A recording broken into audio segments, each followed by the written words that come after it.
Interestingly, in Mark's Gospel, the first question asked of Jesus is asked by a demon. "What do you want of us, Jesus of Nazareth?" Immediately, the demons recognize who Jesus is, but it would take everybody else a whole lot longer. But the people that day did recognize that Jesus was somehow different. He had authority. And elsewhere in the Gospel, people comment that Jesus taught with authority and not like the scribes and the Pharisees. So what was the difference? Well, the difference was between what we could call positional authority and moral authority.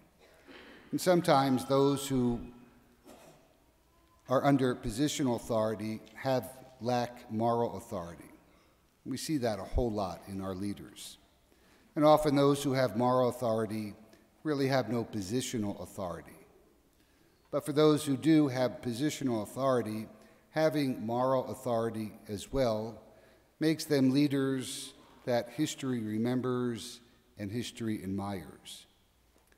Just by way of definition, positional authority is something you have by virtue of your position or your office. So a parent, a teacher, a principal, a mayor, a governor, a judge, a police officer, a pastor. Moral authority is having your words and your actions line up. And in other words, you don't just talk the talk, you walk the walk. And when you really think about it, most of the people who have moral authority in your life probably have no positional authority, or only maybe just a very small one. And yet they are the people you trust, you go to for advice or counsel, and who you remember for having influenced your life and helping you to move forward in significant ways. When I was in Tempe over the years, I had the opportunity to celebrate the funeral of many of the coaches from Arizona State University, coaches like Frank Kush and Coach Yamaguchi. And at those funerals, many people would come, and many of their former athletes would come. But what always struck me was that no one ever said of one of those coaches, "You know, he really knew how to put on a good defense. He really knew how to teach me how to swing the bat." Or he was a master of quarterback development. Or anything that really pertained to the sport that he coached. But what they do say, what they remember, is the influence the coach had on them. Not really so much in sport or athletics, but in shaping their life, their character, their choices, and their decisions. It's the difference between saying he was a good coach and he was a great person, a mentor, advisor, and leader. One thing about moral authority is that we need to never forget is that it's very easy to lose. One wrong word or bad action, one lie, something you were thinking that should not have been expressed slips out, and you lose your moral authority. You might keep your positional authority, but few will listen to you or take you seriously. And those of you who may have grown up with an alcoholic parent or an abusive parent, you probably found it very hard to do what they told you.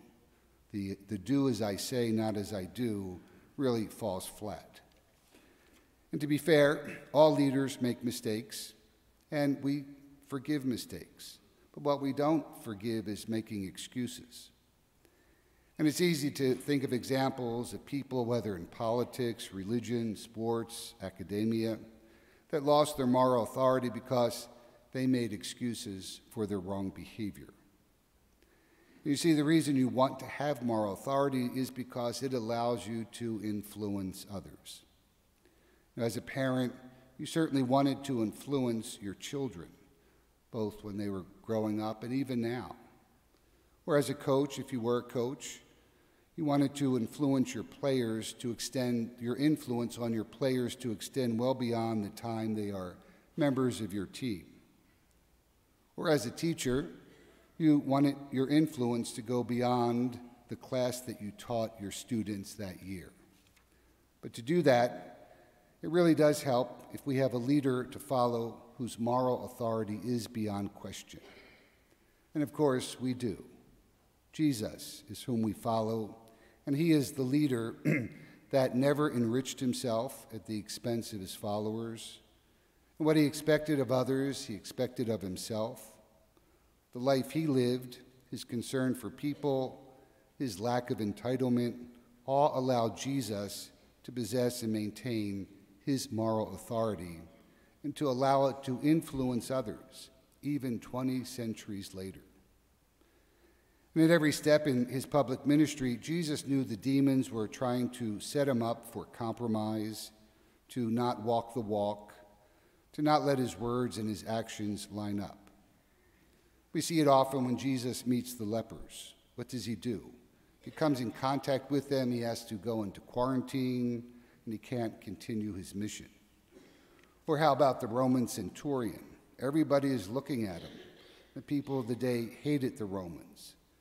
Does he grant the man's request and risk alienating his fellow Jews? Or how about the chief priest and the others who had him arrested? Does he call for violence to not turn the other cheek? The point is, we have to be alert because the demons know who we are too. They want to trip us up, to get us to compromise our values, to say one thing and do another. And every time you see a Christian, especially a Christian leader, fall, compromise, or make excuses for their lack of integrity, you know exactly what's behind it. And the goal, of course, is ultimately to discredit Christ and his church. It's critical to remember that our lives give weight to our words. We live at a very pivotal time in history, and the influence of the gospel in the church is definitely waning. But for whatever reason, God chose us to be alive at this time and to lead, and to do that, our moral authority must be intact. So follow Jesus. Don't just talk the talk, but walk the walk. And be aware that the tempter will find you. He will recognize you. And he will try to get you to do what you would despise if someone else did. And he will try to get you to do things that undermine your integrity and the influence that you have on others, and to entice you to take up the entitlements that ultimately will force you to surrender your integrity and the respect that you've earned. And so pray each day that God will help you to know what's right and to do what's right even when it costs you. Because you see, it cost Jesus everything, and that's exactly why he is worth following.